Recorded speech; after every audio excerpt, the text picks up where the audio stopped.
In the dark days of slavery, one woman's silence hid a storm. Zara, a cook enslaved on a southern plantation, endured years of cruelty until the night of her master's grand wedding feast, when she chose to strike back in a way no one would forget. This is a story of pain, defiance, and the whisper of freedom. Don't forget to like, share, comment, and subscribe for more powerful stories. The first sound Zara heard each day was the crack of the overseer's whip against the morning air. It was not meant for her directly, not yet, but for the tired bodies slow to rise from the rough wooden planks that served as beds. By the time the stars faded, she was already on her feet, her bare soles touching the hard-packed earth of the slave quarters. Zara had long since stopped measuring her life by seasons. Time was counted instead by tasks, by how many bushels of corn were ground before sunrise, how many kettles of water were carried before the heat of the day, how many meals were cooked for a table she could never sit at. She was 22 now, her body strong from endless labor, but her spirit carried scars no lash could leave. In the grand house on the hill, candles still burned faintly in silver holders as Zara made her way to the kitchen. The mistress demanded breakfast laid out before she opened her eyes, and that duty fell to Zara. Her fingers were skilled, her sense of seasoning sharp. She could roast meats, bake bread, and flavor stews with herbs grown in the small plots behind the cabins. Yet the food she created never touched her own lips. She lived on scraps, whatever was left behind after the family had eaten their fill. The contrast was brutal. Inside the master's dining room, polished oak tables gleamed and crystal glasses sparkled in the morning light. Outside, in the quarters, grown men and women, her people, fought over bones, tossed to them as if they were dogs. Zara carried both worlds inside her, the taste of abundance she was forced to prepare, and the bitterness of hunger gnawing at her belly. There was no softness in the mistress, only suspicion. A wrinkle in the tablecloth, a crust of bread baked too dark, a spoon laid in the wrong place. Any of it could bring punishment. Zara had felt the sting of the lash across her shoulders for mistakes so small she could barely recall them. Once, she was struck for nothing more than standing too close to a window where guests could see her. "Slaves belong in shadows," the mistress had hissed. Zara carried those words with her, branded as surely as the scar on her forearm. The master was worse. His temper came in waves, sometimes distant, sometimes boiling hot without warning. Zara learned to keep her eyes lowered, her voice soft, and her thoughts hidden. But her thoughts were not broken. Each insult, each slap, each day of being treated as less than human was stored away in the quiet corners of her mind, where anger simmered like coals under ash. Among the other enslaved women in the kitchen, there was little laughter, but there was survival. At night, when the day's labor was finally done, they would whisper together in low voices. They shared fragments of songs from Africa, memories of mothers and fathers long gone, and knowledge of roots and herbs passed secretly from hand to hand. Zara listened closely. Some herbs soothed fever, others dulled pain. A few, spoken of in hushed tones, could end a life. She filed every word away, not out of intent yet, but out of instinct. Knowledge was power, even in chains. That morning, as she stirred a pot of porridge for the master's table, Zara's eyes flicked to the doorway. The overseer barked orders outside, driving men into the fields, women to laundry lines, boys and girls into hauling loads too heavy for their young backs. Zara felt a heaviness in her chest, but she forced her hands to keep moving. To falter meant punishment. To show anger meant danger. So she stirred, and she served, and she swallowed her rage. What the mistress and master never knew, what they never cared to imagine, was that Zara saw everything. She remembered every cruelty, every insult, every injustice. She was more than a cook. She was a witness.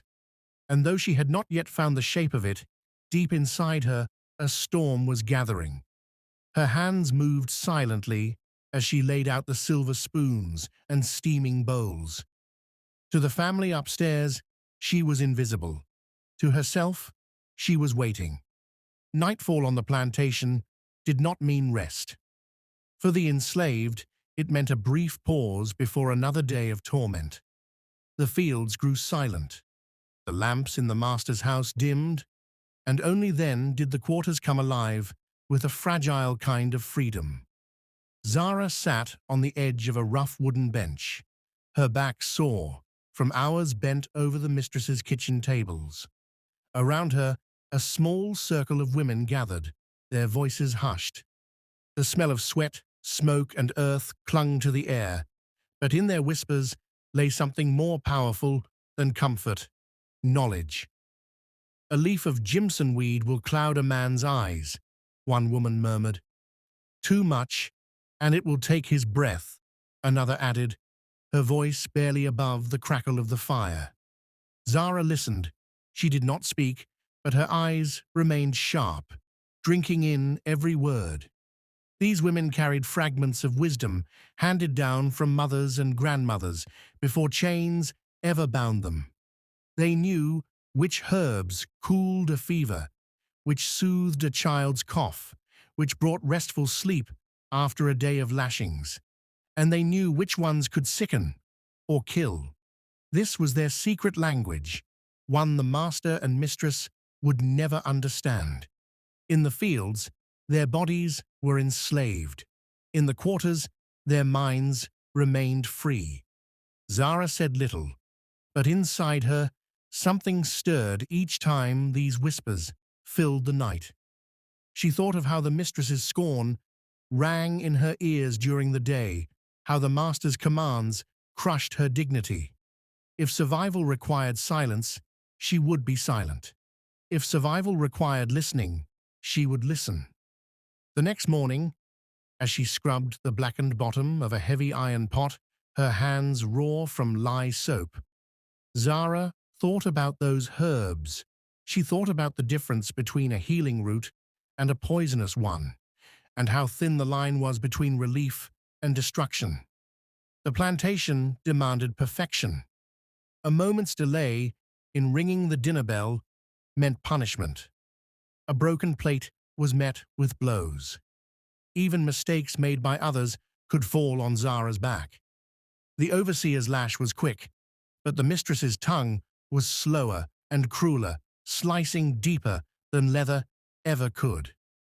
"You will never be more than what you are," the mistress had told her once, gripping her chin so hard it left bruises. A hand to serve, a mouth to stay shut. Zara had lowered her gaze then, but her thoughts burned. "They will never see me," she told herself. "Not truly, but I see them. Every cruelty, every moment of greed, every taste of food they never earned. I see it all." There were others in the kitchen with her, women older than Zara, their bodies bent with age, yet still forced to labor. Some of them carried scars that told stories more painful than words. One bore the memory of being whipped until she could not stand. Another had been forced to watch her husband sold away. Each injustice was an ember in a fire too large to name. And yet, there were moments of defiance hidden in plain sight. A dish salted a little too heavily. A fine dress scorched while ironing. Tiny rebellions, small enough to pass as accidents, but deliberate enough to remind themselves they were still human, not machines. Zara carried these lessons deep inside her. She was not reckless. She knew survival meant patience.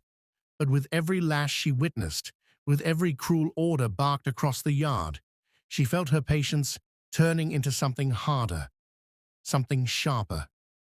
That night, when the women whispered again about herbs and roots, Zara leaned closer. "Which one causes visions?" she asked softly. The others glanced at her in silence. They saw the calm in her eyes, but beneath it, something else, something dangerous, like a storm waiting beyond the horizon. The oldest among them finally answered, her voice low. "Henbane. One taste, and a man will see ghosts from his own sins." Zara nodded. She said no more. The firelight flickered against her face, and in the shadows, her silence was no longer just survival. It was the beginning of a plan. Dawn's first pale stripe had hardly touched the horizon when the overseer's boots struck the packed earth like a metronome of command. Zara was already in the kitchen, sleeves rolled, smoke pinching her eyes as she stoked the hearth. The iron stove breathed heat like a furnace, and her hands moved by memory, biscuits to bake, bacon to crisp, coffee to grind, with the steady rhythm of a mill. She could do it blind. The mistress insisted she nearly should. "Do not be seen," the mistress had said the night before, her voice thin and cutting as a blade. "Do not be heard. Food appears, dishes vanish, you do not exist." But cruelty did not require an audience, it demanded obedience. And obedience was extracted like a tax on the soul. Daily, without fail. The master arrived in the doorway before the scent of coffee had fully bloomed, his shadow falling long over the floorboards. He wore authority the way other men wore coats, shrugging into it without thought. Zara lowered her gaze, the way a bird drops to the grass at the hiss of a hawk. "Late," he said, though she was not. He enjoyed adjusting the clock of truth. Zara offered the tray with both hands, careful, silent. The cup rattled once against its saucer, not enough to spill, enough to be noticed. He watched the tremor travel from porcelain into the tendons of her wrist. "Clumsy," he murmured. His smile did not reach his eyes. The morning's theatre began, commands tossed like bones, punishments for imagined failures, a catalogue of indignities arranged beneath the varnish of polite society. A napkin placed 1 inch left of expectation, a plate judged too warm, then too cool, a crust declared impertinently browned, as if bread could carry attitude. Each rebuke landed in Zara's chest, like a stone, dropped in water. Ripples, then stillness. She stacked the stones where no one could see them. By mid-morning, the fields throbbed with the grunts of labor, and the laundry yard rang with the slap of wet cloth on washboards. In the kitchen, steam thickened the air until breathing felt like drinking. The mistress appeared and disappeared as though the house itself exhaled her, each entrance followed by a new litany of corrections. "Do not taste with that spoon. Hold your shoulders back. You bend like a peasant," as though the word peasant were a kindness compared to the truth of Zara's condition. When a dish came late to the dining room, a second of delay, a breath, blame traveled downhill, gathering speed, striking whoever stood lowest. Today, that meant Alma, a broad-shouldered woman whose back bore a crosshatch of scars old enough to have names. The master's hand moved faster than thought. The sound, a slap cut thin, left the air stinging. Zara kept stirring the gravy. She focused on the slow circles, the thickening swirl, the way flour surrendered to fat under heat. Not a tremor in her fingers now. The act of making steadied her, even as it killed a piece of her to serve what she could not share. "Eyes," the master said, leaning close, the word a leash. He wanted them lifted. He liked to measure what his power did to a face. Zara raised them, only halfway. What he saw there was not defiance, but neither was it emptiness. The look was a wall, not a plea, not a challenge, a structure. He moved on. Tyrants prefer theatre with applause. Punishments multiplied as the sun climbed. A cracked plate cost an afternoon's rations. A fleck of ash on a linen cloth summoned the lash for the stable hand who had nothing to do with it. Guilt assigned like chores. The mistress gave orders with the serenity of a priest at a ritual. The master delivered up consequences like sacrament. Outside, heat trembled over the fields. Inside, heat pressed its palm to the kitchen's spine. Zara chopped onions with such precision that the halves found their mirrors. She salted without measuring. She timed without clocks. Her skill was the only territory she owned, a narrow country bordered on all sides by command. At dusk, the house dressed itself for supper. Crystal chimed as if laughing. Music floated up from a small piano as the master's son practiced a brief melody, already drunk on the promise of his wedding week. Lamps threw honeyed light on damask and mahogany, and the dining room became a stage where wealth performed itself. Zara entered and withdrew like a tide. A roast turned to bronze. A soup poured into porcelain like a kept secret.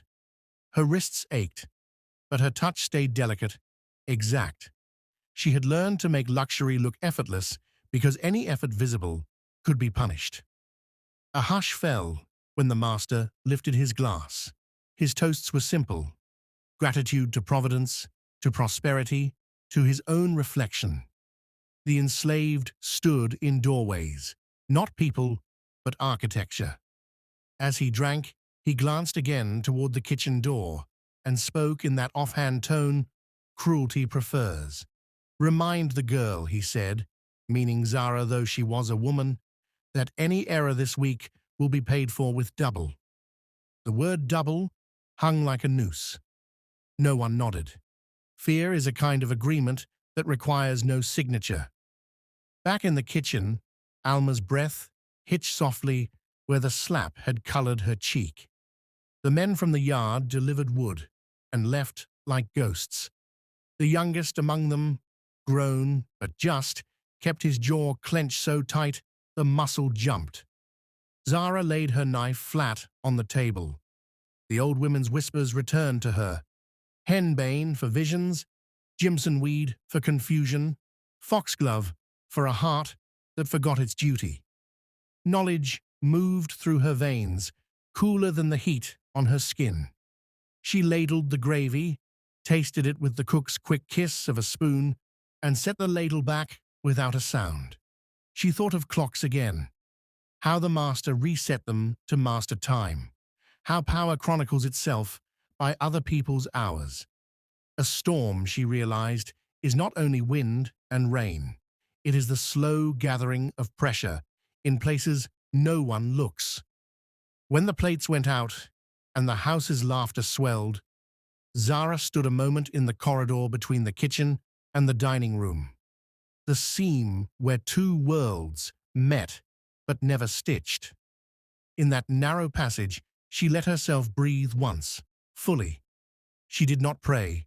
She counted, backward, from 10 to 1. And with each number, she stacked another stone inside the quiet chamber of her resolve.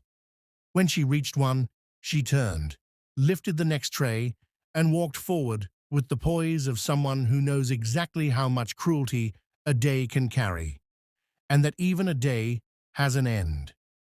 The air in the kitchen was thick with steam and smoke, but it was the sound that pressed hardest on Zara's chest, the sharp, pitiful cry of her daughter. Lena was 20 now, her frame slender but strong, from years bent over washboards and kettles. She had inherited Zara's steady hands and sharp cheekbones, though her eyes carried something Zara wished she could have shielded her from, the weary shadow of knowing what it meant to be born into chains. That morning, Zara had watched as Lena stumbled under the weight of a tray piled high with crystal glasses. She had not faltered in clumsiness, but because the mistress's hand had struck her shoulder without warning. Glass crashed against the floor, shattering into 1,000 pieces. Silence followed for half a breath before the mistress's voice rose like a whip. "Stupid girl! Do you think my son's wedding is the time for clumsy hands?" Lena dropped to her knees, frantic to gather the shards with her bare fingers. Blood welled as the glass cut her, but she kept working, whispering, "Yes, mistress. Forgive me, mistress." Zara had been frozen at the stove, every instinct screaming to rush forward, to shield her daughter's hands, to lift her from the floor. But the master's eyes had caught hers across the room, daring her to move. She had learned long ago that stepping out of line brought punishment not only to herself but to anyone near. So she stood, the ladle heavy in her grip, her heart heavier still. Later, when the mistress retired upstairs, Zara knelt beside Lena by the wash basin. She dipped a rag into cool water and pressed it gently to the cuts. Lena winced, but did not complain.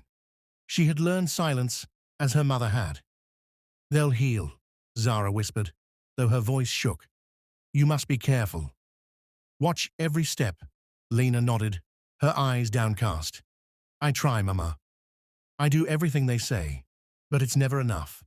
Zara's chest tightened. She smoothed a strand of hair back from her daughter's damp forehead. "It will never be enough for them," she said softly. "But you are not the clumsy one. They are blind." For the first time in years, rage did not simmer quietly in Zara. It surged, hot and immediate. Watching her daughter bleed on the floor had carved a line deep in her heart. For herself, Zara had endured. For others, she had borne witness.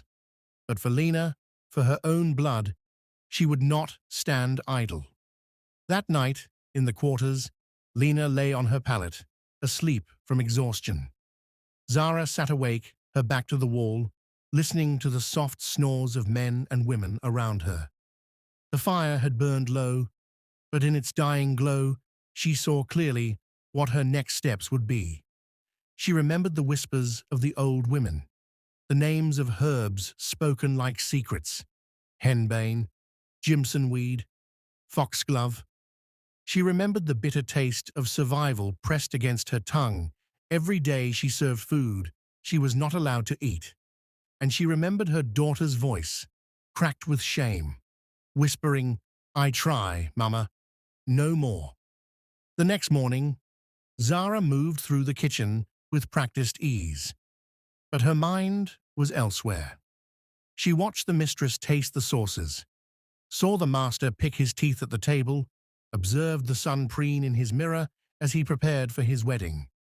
They were all so certain of their power, so unshakable in their belief that the world belonged to them. Zara knew otherwise.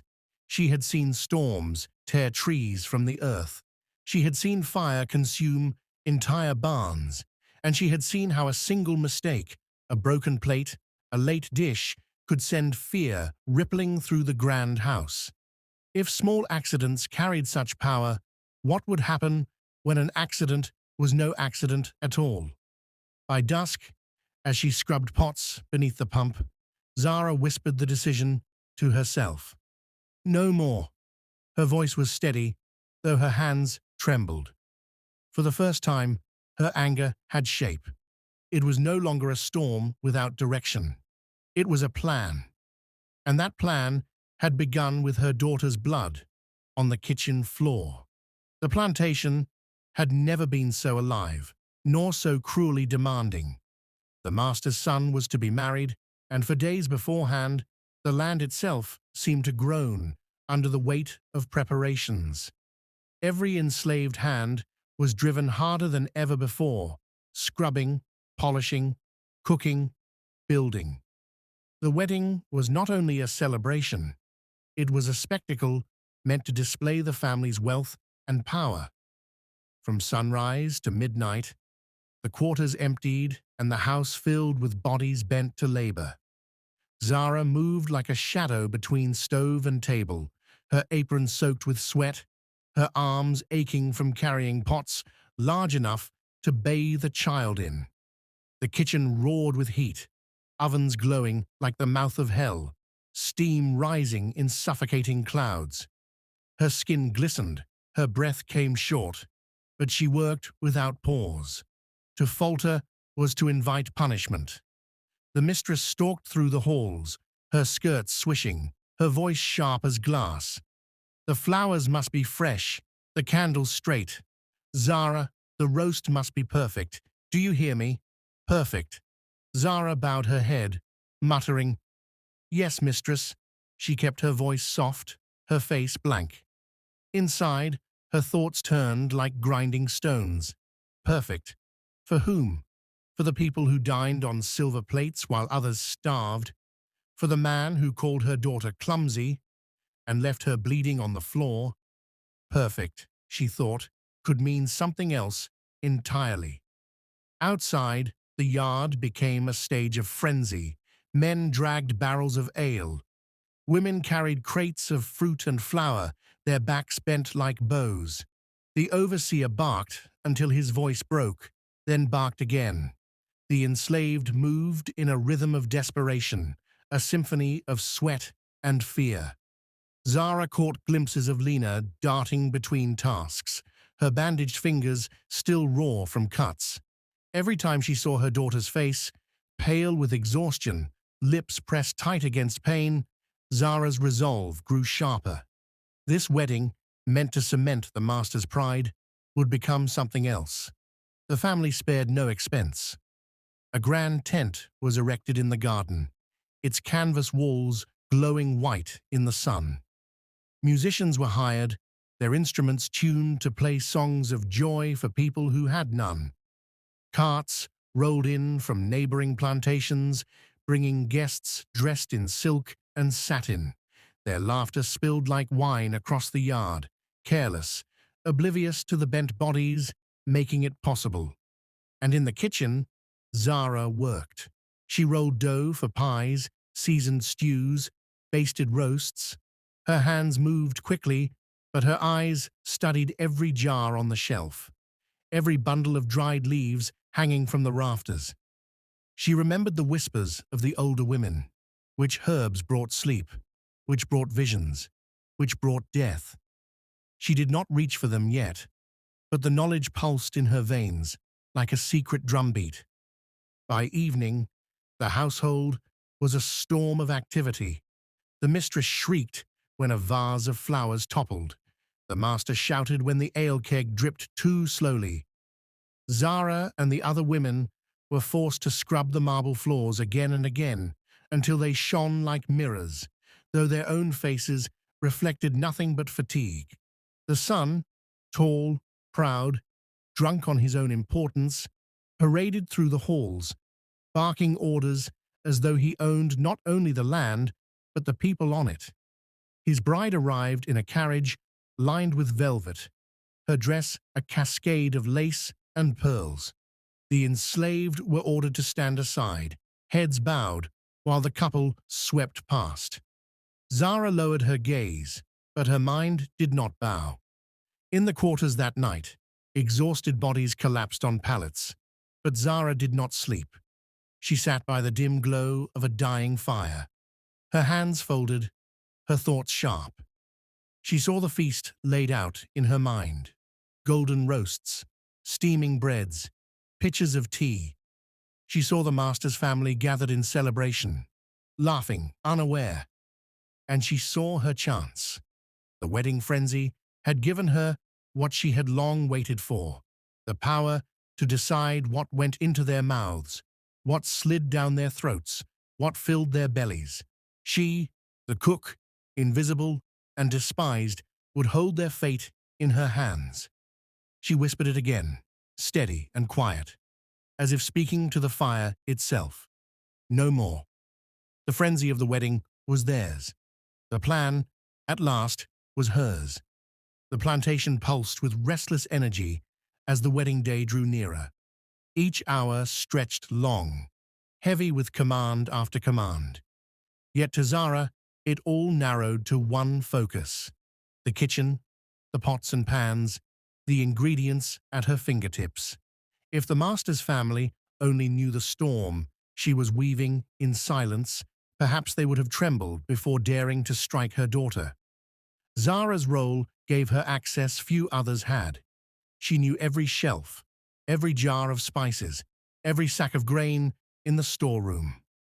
She also knew what grew wild along the edge of the woods, where the enslaved gathered scraps of freedom. Plants the master dismissed as weeds, but which carried power. In whispered nights, she had learned their names: henbane to make visions rise like ghosts, Jimson weed to bend the mind, foxglove to silence the heart. She began collecting in secret. When she carried water from the well, her eyes searched the underbrush. When she returned late from the smokehouse, her hands closed around leaves and roots hidden in the folds of her apron. She moved carefully, for discovery would mean not just her death, but Lena's as well. Yet her hands never shook. Rage steadied them.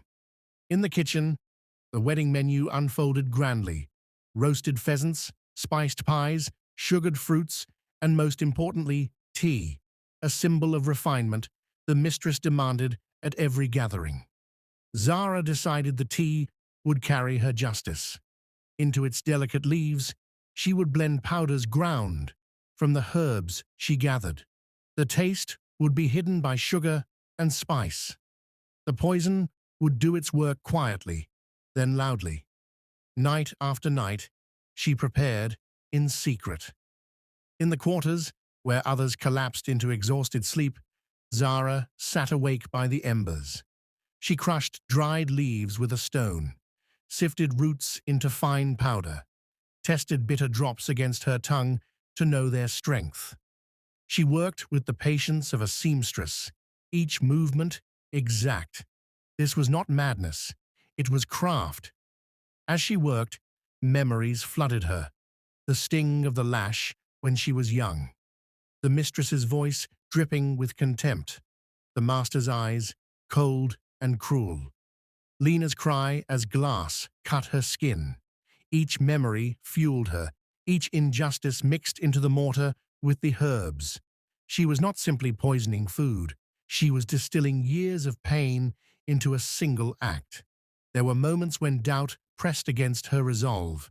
What if others drank by mistake?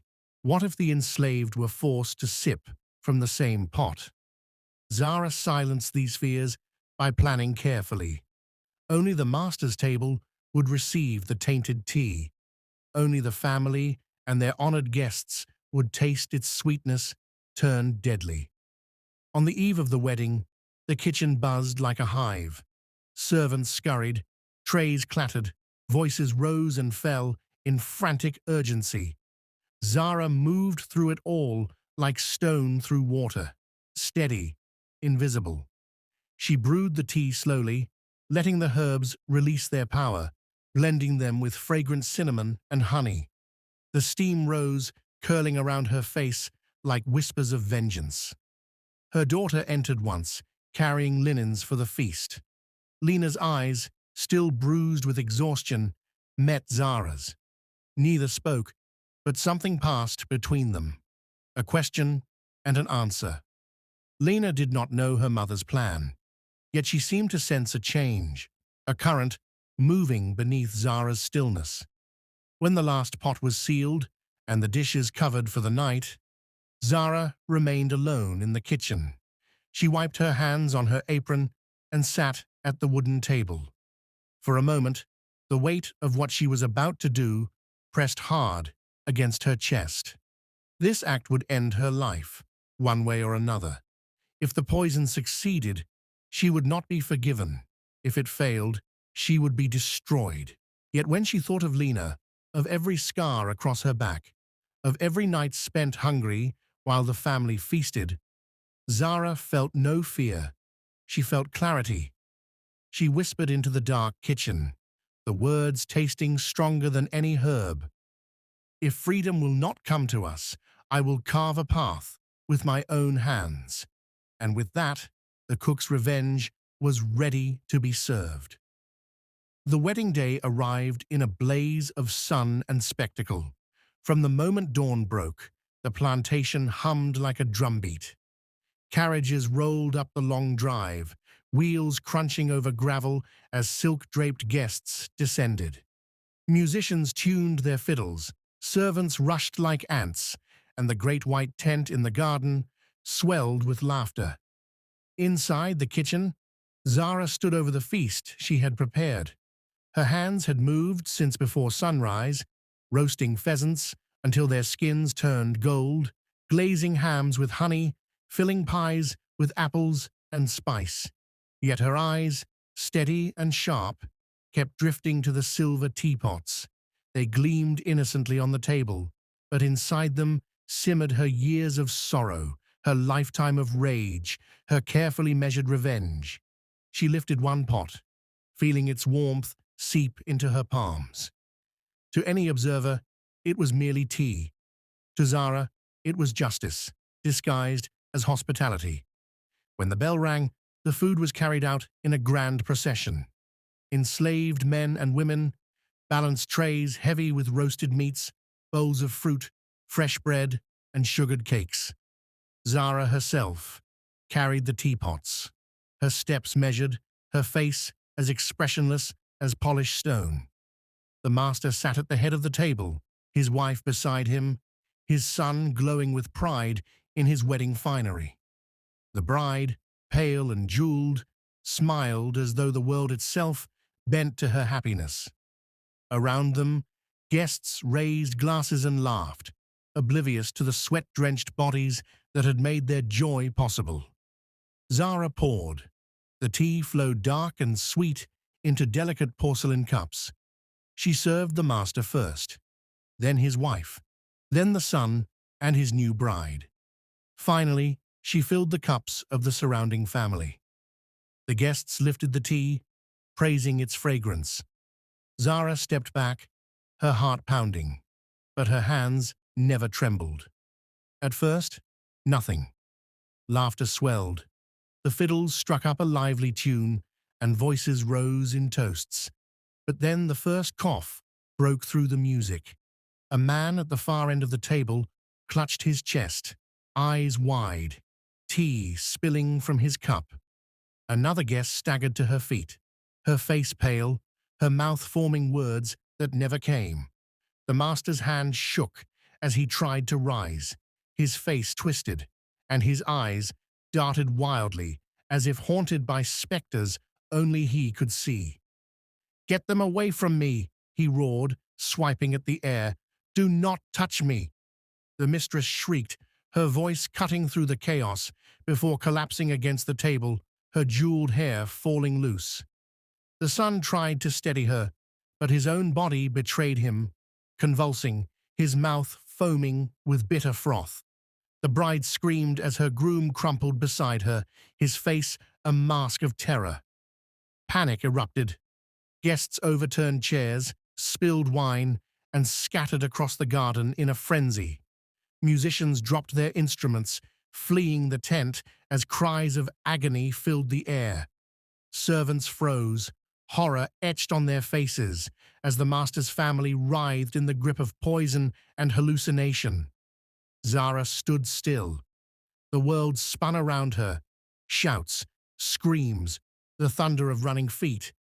But she was rooted in place, her eyes fixed on the collapsing figures at the table.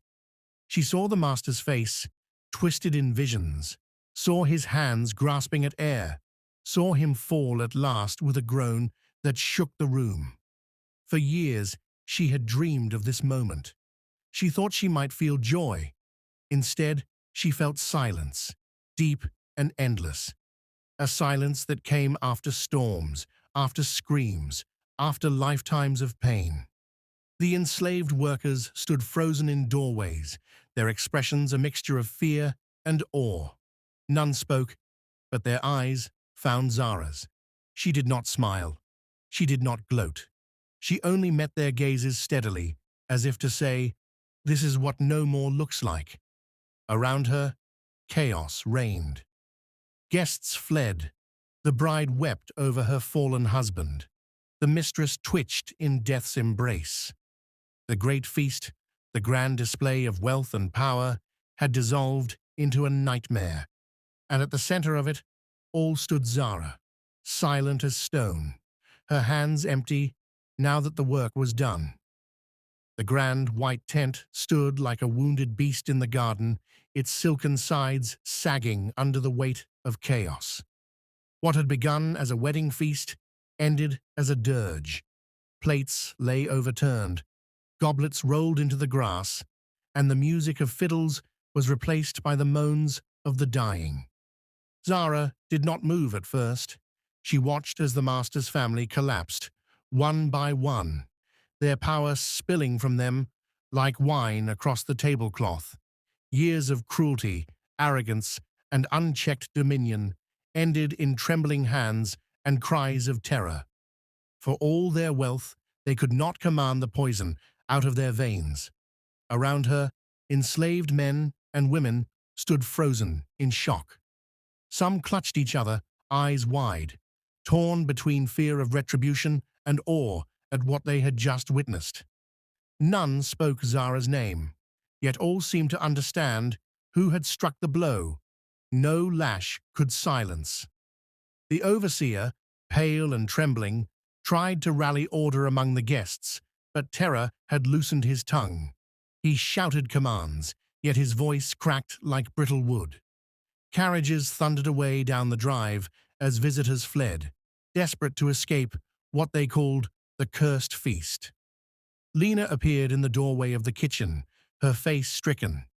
She saw the fallen bodies, the ruined table, and then her mother, still, calm, unshaken. For a moment Lena's lips parted, as if to speak, but Zara only raised a hand gently, a signal to hold her silence. This was not a time for questions. This was a time for endings. By nightfall, the plantation was a place transformed. The master's family lay lifeless, their house filled with whispers and fear. Some of the enslaved took the chance to flee into the woods, carrying nothing but hope. Others remained, fearing the hounds and the punishments sure to come when neighboring planters learned what had happened. Zara did not run. She sat in the quiet kitchen, the very heart of the house that had been her prison. The fire still glowed in the hearth, casting long shadows on the walls. She folded her hands in her lap, her face serene. She knew what awaited her when discovery came. Chains, perhaps the noose, perhaps fire. Yet for the first time in her life, she did not feel powerless. She had struck her blow. She had said, with action, no whip could erase, no more. In the weeks that followed, whispers spread faster than the wind. Across fields and farms, from one plantation to another, the tale traveled. The cook who had poisoned her master's family on the very day they flaunted their wealth. Some said she vanished into the night and joined runaways in the swamps. Others said she was hanged before dawn, her body swinging as a warning. Still others swore she walked calmly to her death, her head high, unbroken. The truth blurred into legend. What mattered was not the detail, but the echo.